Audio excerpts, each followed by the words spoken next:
다 함께 찬송가 254장 찬송하겠습니다.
아멘.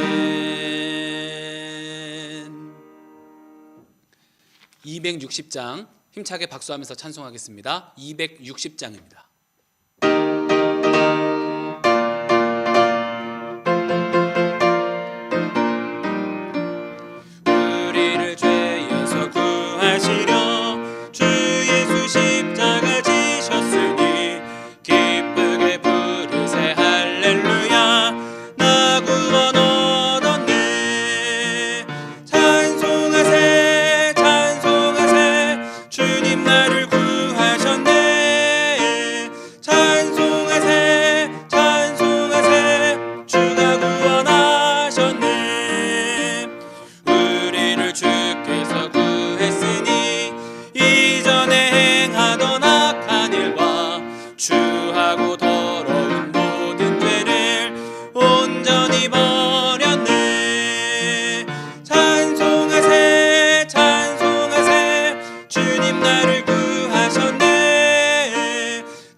오늘의 성경 말씀은 신약 요한복음 11장 17절부터 44절까지 말씀입니다. 요한복음 11장 17절부터 44절까지 말씀을 저와 여러분이 한 절씩 교독하겠습니다. 예수께서 와서 보시니 나사로가 무덤에 있은지 이미 나흘이라. 베다니는 예루살렘에서 가깝기가 한 오리쯤 되매 많은 유대인이 마르다와 마리아에게 그 오라비의 일로 위문하러 왔더니 마르다는 예수께서 오신다는 말을 듣고 곧 나가 맞이하되 마리아는 집에 앉았더라. 마르다가 예수께 여짜오되 주께서 여기 계셨더라면 내 오라버니가 죽지 아니하였겠나이다. 그러나 나는 이제라도 주께서 무엇이든지 하나님께 구하시는 것을 하나님이 주실 줄 아나이다. 예수께서 이르시되 내 오라비가 다시 살아나리라. 마르다가 이르되 마지막 날 구할 때에는 다시 살아날 줄을 내가 아나이다. 예수께서 이르시되 나는 부활이요 생명이니 나를 믿는 자는 죽어도 살겠고 무릇 살아서 나를 믿는 자는 영원히 죽지 아니하리니 이것을 내가 믿느냐. 이르되 주여 그러하외다. 주는 그리스도시요 세상에 오시는 하나님의 아들이신 줄 내가 믿나이다. 이 말을 하고 돌아가서 가만히 그 자매 마리아를 불러 말하되 선생님이 오셔서 너를 부르신다 하니 마리아가 이 말을 듣고 급히 일어나 예수께 나아가매 예수는 아직 마을로 들어오지 아니하시고 마르다가 맞이했던 곳에 그대로 계시더라. 마리아와 함께 집에 있어 위로하던 유대인들은 그가 급히 일어나 나가는 것을 보고 곡하러 무덤에 가는 줄로 생각하고 따라가더니 마리아가 예수 계신 곳에 가서 배웠고 그 발 앞에 엎드려 이르되 주께서 여기 계셨더라면 내 오라비가 죽지 아니하였겠나이다 하더라. 예수께서 그가 우는 것과 또 함께 온 유대인들이 우는 것을 보시고 심령에 비통히 여기시고 불쌍히 여기사 이르시되 그를 어디 두었느냐. 이르되 주여 와서 보옵소서 하니 예수께서 눈물을 흘리시더라. 이에 유대인들이 말하되 보라 그를 얼마나 사랑하셨는가 하며 그중 어떤 이는 말하되 맹인의 눈을 뜨게 한 이 사람이 그 사람은 죽지 않게 할 수 없었더냐 하더라. 이에 예수께서 다시 속으로 비통히 여기시며 무덤에 가시니 무덤이 굴이라 돌로 막았거늘 예수께서 이르시되 돌을 옮겨 놓으라 하시니 그 죽은 자의 누이 마르다가 이르되 주여 죽은 지가 나흘이 되었음에 벌써 냄새가 나나이다. 예수께서 이르시되 내 말이 내가 믿으면 하나님의 영광을 보리라 하지 아니하였느냐 하시니 돌을 옮겨 놓으니 예수께서 눈을 들어 우러러 보시고 이르시되 아버지여 내 말을 들으신 것을 감사하나이다. 항상 내 말을 들으시는 줄을 내가 알았나이다. 그러나 이 말씀하옵는 것은 불러서 무리를 위함이니 곧 아버지께서 나를 보내신 것을 그들로 믿게 하려 함이니이다. 이 말씀을 하시고 큰 소리로 나사로야 나오라 부르시니 죽은 자가 수족을 배로 동인 채로 나오는데 그 얼굴은 수건에 쌓였더라. 예수께서 이르시되 풀어 놓아 다니게 하라 하시니라. 아멘. 할렐루야. 하나님의 은혜가 이 시간 예배 드리시는 모든 성도님들과 함께 하시기를 주님의 이름으로 축원드립니다. 포스트잇 메모지는 미국 3M사가 판매하는 제품입니다. 메모를 간단하게 붙였다 떼었다 할 수 있는 편리함을 지녀서 많은 사람들이 사용하고 있습니다. 이 혁신적인 발명품은 사실 실패작이었다고 합니다. 3M 중앙연구소에서 근무하던 스펜서 실버라는 연구원이 접착제를 개발하기 위해서 연구하고 있었습니다. 그가 개발한 것은 용해되지 않고 또 녹일 수 없는 특별한 성질을 가진 접착제를 만든 일이었습니다. 그런데 이 두 가지 특이한 성질을 가진 접착제는 강력한 접착력을 갖추지 못했었다고 합니다.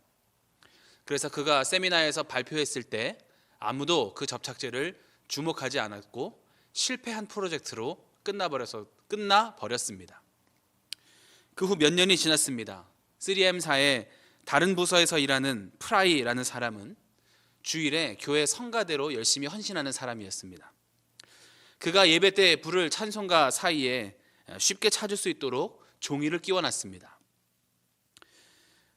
어떻게 하면 이 끼워둔 종이가 떨어지지 않을까 고민하다가 종이에 풀을 붙여서 찬송가에 붙여놓았습니다. 그런데 나중에 그 붙인 종이를 뗄 때 찬송가가 같이 붙어서 떨어지거나 찢어지는 것을 보게 될 때 큰 불편함을 느꼈습니다. 그때 문득 몇 년 전에 실버라는 사람이 세미나 때 발표했던 접착제가 생각이 났습니다. 잘 묻지 않고 끈적거리지 않아서 붙였다 떼었다 하는 용도로 쓰기가 괜찮을 것이라는 생각이 문득 들었습니다. 그래서 이 프라이는 실버를 찾아가서 다시 연구를 시작했고 그 끝에 포스트잇이라는 기발한 발명품, 발명 스티커를 내놓게 되었다라는 것입니다. 실패인 줄 알았던 연구가 놀라운 상품이 되어서 지금까지 우리가 유용하게 사용하고 있고 그로 인해 한 사람의 삶에 그리고 그가 속한 기업에도 큰 유익을 가져다 주었습니다. 우리가 살아가다 보면 마음 먹은 것처럼 쉽게 일이 풀리지 않을 때도 있습니다. 또 간절한 마음으로 최선을 다해서 준비했는데 그 결과가 만족스럽지 않아서 좌절할 때도 있습니다. 이러한 일들이 반복되다 보면 소망을 잃게 되고 기쁨을 잃어버린 채 우울감에 빠지기도 합니다. 우리 신앙생활 속에서도 이와 같은 문제가 생겨날 수 있습니다. 기쁨과 감사로 하나님 앞에 영광 돌리는 순간도 우리에게 있지만 같은 문제가 오랫동안 해결되지 않을 때, 또 도저히 감당할 수 없는 현실에 마주했을 때 내 삶에 하나님이 개입하시지 않는 것처럼 여겨질 때도 있고 마치 나는 실패한 인생을 살아가는 것처럼 낙심할 때도 있습니다. 그렇지만 우리의 삶에서 또 하나님 앞에서 무의미한 시간은 없다는 것을 기억하시기 바랍니다. 하나님은 우리를 사랑하시되 변함없이 늘 신실한 모습으로 우리를 사랑해 주십니다. 그리고 우리를 홀로 두지 않으시는 분입니다. 비록 우리의 계획과 우리의 생각과 다른 방법일 수 있지만 하나님은 날마다 가장 선한 길로 우리를 인도해 주신다는 사실을 기억하시기 바랍니다. 이 사실을 잃어버리지 않게 될 때 우리는 지금 고난의 순간에 있을지라도 어려움의 자리에 있을지라도 우리는 회복과 승리를 반드시 경험하게 될 줄로 믿습니다. 오늘 본문 말씀은 죽은 나사로를 살리시는 예수님의 이야기입니다. 완전히 끝나버린 것 같은 그 순간에 놀라운 주님의 은혜가 임하게 될 때 회복과 승리가 주어진다는 것을 우리에게 보여주시는 말씀입니다. 끝난 것 같은 그 순간에 일하시는 주님은 어떻게 우리의 삶에 어떤 능력을 부어주십니까? 우리는 낙심과 좌절이 우리의 마음을 흔들 때 어떤 믿음으로 승리할 수 있겠습니까? 오늘 말씀을 중심으로 몇 가지 살펴보며 은혜를 나누고자 합니다. 첫 번째로는 하나님은 우리가 기대하는 것보다 더 큰 능력으로 우리의 삶에 임하신다라는 것입니다. 나사로의 누이인 마르다와 마리아는 예수님이 야속하게 느껴졌습니다. 동생 나사로가 아파서 죽어간다는 사실을 예수님께 일찍이 사람을 보내어 알렸었는데 예수님이 오시면 낫게 해주실 것이라는 믿음이 있었는데 예수님이 오시지 않았기 때문입니다. 심지어 그렇게 멀지 않은 거리에 예수님이 계셨음에도 불구하고 예수님은 금방 오시지 않았습니다. 예수님이 도착하신 시각은 이미 죽은 지 나흘이나 되어서 무덤가에서 시체 썩는 냄새가 날 때였습니다.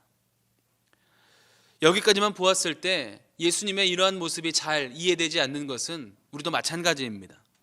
친분이 있었던 나사로가 죽어가는데 그리고 그 사실을 모르신 것도 아니고 또 가까운 거리에 계실 때 이미 알고 계셨음에도 불구하고 예수님이 오시지 않았다는 것입니다. 마르다는 늦게 도착하신 예수님을 보면서 이렇게 이야기합니다. 21절 말씀입니다.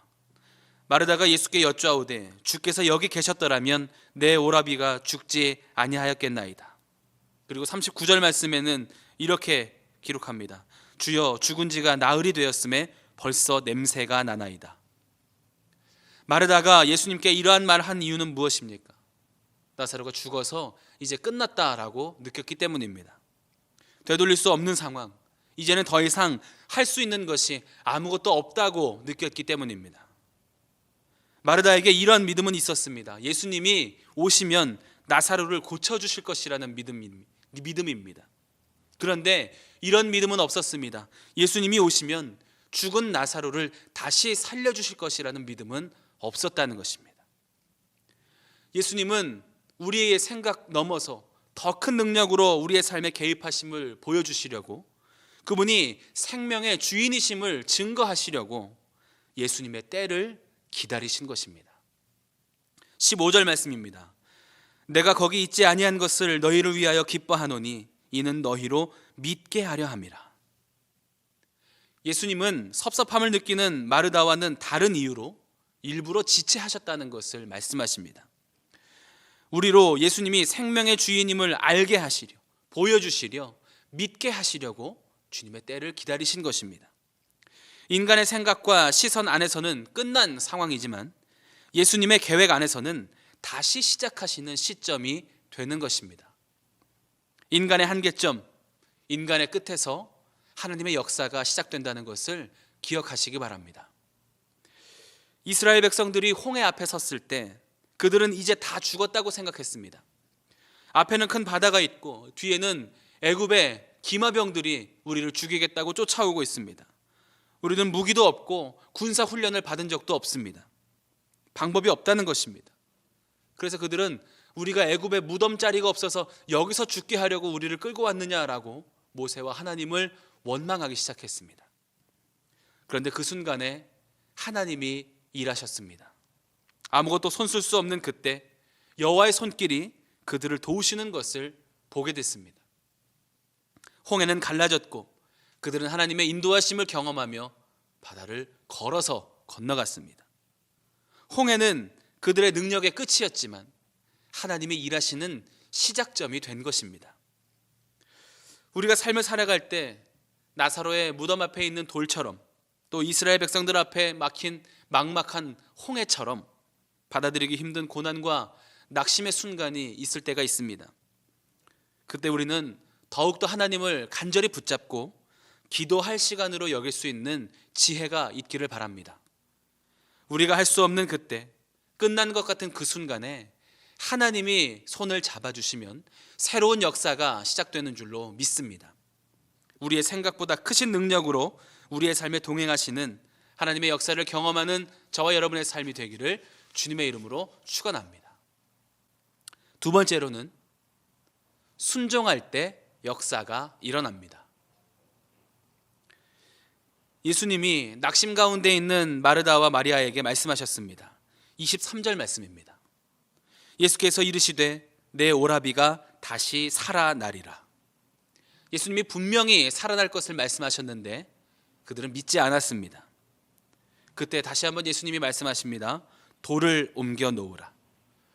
굳게 닫혀있는 나사로가 나올 것을 막고 있는 무덤 앞에 돌을 옮겨 놓으라는 것입니다. 당대 유대인들은 죽은 자의 영혼이 3일 동안 시신 주위를 배회하면서 혹시 소생할 수 있는 기회를 엿본다라고 생각했습니다.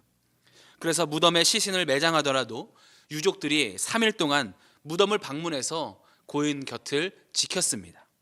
그리고 4일째부터는 시신이 부패하기 때문에 영혼이 더 이상 배회하지 않고 완전히 떠난다라고 생각했습니다. 본문에 기록한 벌써 냄새가 나나이다 라고 하는 마르다의 대답은 나흘이나 지나서 이제 완전히 끝났다라고 포기해버린 상태를 의미하는 것입니다. 그때 예수님이 말씀하십니다. 본문 40절 말씀입니다. 예수께서 이르시되 내 말이 내가 믿으면 하나님의 영광을 보리라 하지 아니하였느냐. 그 말씀을 들은 후에야 사람들이 돌을 옮겨 놓았습니다. 그리고 예수님이 나사로야 나오라 라고 나사로를 부르셨습니다. 수족을 배로 꽁꽁 묶인 채로 얼굴에 수건이 있는 그대로 그가 자리에서 일어나 나왔습니다. 예수님의 말씀대로 살아나게 됐고 생명을 얻게 된 것입니다. 예수님은 나사로를 그냥 나오게 하지 않으시고 무덤 앞에 있는 돌을 옮겨 넣은 후에 그를 불러주셨습니다. 그 말씀에 순종하는 사람들이 돌을 옮겨 놓았을 때 비로소 주님의 역사가 일어나게 되었다라는 것입니다. 하나님께서는 우리의 삶에 능력을 베푸실 때 강권적으로 역사하실 때도 있지만 우리의 순종의 반응을 요구하실 때가 있습니다. 아브라함은 친척 아비 집을 떠나라는 말씀에 순종할 때 열방의 아버지, 믿음의 조상이 되는 그 역사가 시작되었고, 노아는 방주를 만들라는 하나님의 말씀에 순종으로 그 배를 짓기 시작할 때 그와 그의 집이 구원을 얻게 되었습니다. 여호수아는 여리고성 전투를 이해할 수 없는 방법으로 지시하신 하나님의 전투 방법에 순종으로 반응할 때 그는 견고한 여리고성 전투에서 승리할 수 있었습니다. 하나님의 말씀과 우리의 순종을 만나는 그 지점에서 우리의 삶에 놀라운 은혜와 회복이 일어나게 되는 것을 기억하시기 바랍니다. 돌을 옮겨 놓으라 라고 말씀하실 때는 두려워 말고 낙심하지 말고 나를 믿고 나를 찾는 자리로 나아오라 라고 부르시는 예수님의 부르심임을 기억하시기 바랍니다. 우리의 마음을 굳게 다치게 하는 돌이 있다면, 우리가 예수님께로 달려나가지 못하게 하는 장애물이 있다고 할지라도 말씀하신 것을 믿고 믿음으로 예배의 자리, 기도의 자리, 말씀의 자리로 나올 때 그 순종을 통해서 우리의 삶에 역사하시는 하나님의 크신 은혜를 경험하는 저와 여러분의 삶이 되기를 주님의 이름으로 축원드립니다. 마지막으로는 예수님을 소개하는 통로로 살아야 합니다.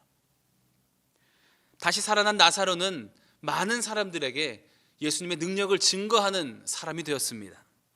오늘 함께 읽진 않았지만 뒤에 장 요한복음 12장 9절 말씀에 이렇게 기록합니다. 유대인의 큰 무리가 예수께서 여기 계신 줄 알고 오니 이는 예수만 보기 위함이 아니요 죽은 자 가운데서 살리신 나사로도 보려 함이라. 나사로는 죽은 자를 다시 살리시는 예수님이 생명의 주인이심을 증거하는 존재가 되었습니다. 그리고 실제로 그 때문에, 그 삶에 역사하신 예수님의 놀라운 능력 때문에 많은 사람들이 예수님께로 나아오고 예수님을 믿게 되었습니다. 12장 11절 말씀입니다. 나사로 때문에 많은 유대인이 가서 예수를 믿음이로라. 나사로는 회복시키시는 은혜를 경험한 것도 그의 삶의 영광스러운 일이었지만 많은 사람들을, 특히 많은 유대인들을 예수님께로 초청하고 예수님을 믿도록 돕는 통로로 쓰임받는 큰 영광의 삶을 살아가게 되었습니다. 베드로전서 3장 15절 말씀입니다. 너희 마음에 그리스도를 주로 삼아 거룩하게 하고 너희 속에 있는 소망에 관한 이유를 묻는 자에게는 대답할 것을 항상 준비하되 온유와 두려움으로 하고. 예수님을 삶의 주인으로 모시고 살아갈 때 그분께서 주시는 소망으로 인해 감사와 기쁨이 넘치는 삶이 되고, 또 세상 사람들이 우리 안에 있는 그 소망과 기쁨의 이유를 물을 때, 궁금해할 때 우리의 삶에 예수님을 만난 분명한 고백, 예수님이 내 삶에 행하신 감사한 일을 증거할 준비를 해야 한다는 것입니다. 그래서 우리도 나사로처럼 예수님을 인격적으로 만나고 그분이 우리의 삶에 행하신 놀라운 능력에 감사하며 누군가의 삶을 예수님께로 초대하고 그분에게 예수님을 전하는 복된 통로가 되시기를 간절히 바랍니다. 바라기는 우리의 삶에 분명한 신앙의 고백이 누군가의 삶에 소망으로 이어지는 복된 삶이 되시기를 주님의 이름으로 축원합니다. 함께 기도하겠습니다. 사랑과 은혜가 풍성하신 하나님, 우리에게 새 하루를 열어주시고 생명 주셔서 그의 하루의 첫 시간 하나님 앞에 예배하게 하심에 감사드립니다. 우리가 기대하는 것보다 더 큰 능력으로 일하시는 하나님을 신뢰하며 주시는 말씀에 순종하게 하시고 나를 사랑하시는 주님의 그 크신 은혜를 누군가에게 소개하는 복된 통로로 살게 하여 주시옵소서. 귀한 예물을 구별하여 드린 손길 기억하여 주시고 하늘의 크신 은혜로 그 삶에 채워 주시옵소서. 감사드리며 예수님의 이름으로 기도합니다. 아멘. 하늘에 계신 우리 아버지여, 이름이 거룩히 여김을 받으시오며 나라가 임하시오며 뜻이 하늘에서 이루어진 것 같이 땅에서도 이루어지이다. 오늘 우리에게 일용할 양식을 주시옵고 우리가 우리에게 죄 지은 자를 사하여 준 것 같이 우리 죄를 사하여 주시옵고 우리를 시험에 들게 하지 마시옵고 다만 악에서 구하시옵소서. 나라와 권세와 영광이 아버지께 영원히 있사옵나이다. 아멘. 이 시간 공동의 기도의 제목을 가지고 함께 합심하여 기도하겠습니다. 먼저 나라와 민족을 위해서 기도하실 때 감염병의 확산이 멈춰지게 하여 주시고 하나님께서 회복시키시는 은혜를 경험하는 민족이 되게 하여 주시옵소서. 함께 기도하겠습니다. 교회를 위해서 기도하실 때 세워주신 담임 목사님의 신원의 강건하심을 위해서 기도해 주시고 모든 성도가 예배드릴 때 안전하게 지키시고 보호하여 주시옵소서. 함께 기도하겠습니다. 또 개인과 가정을 위해서 기도해 주시고 또 중보하며 기도할 때 평화 중에 있는 환우들의 회복을 위해서, 어려움 겪고 있는 성도들과 이웃들을 위해서 함께 합심하여 중보하며 기도하도록 하겠습니다. 함께 기도하겠습니다.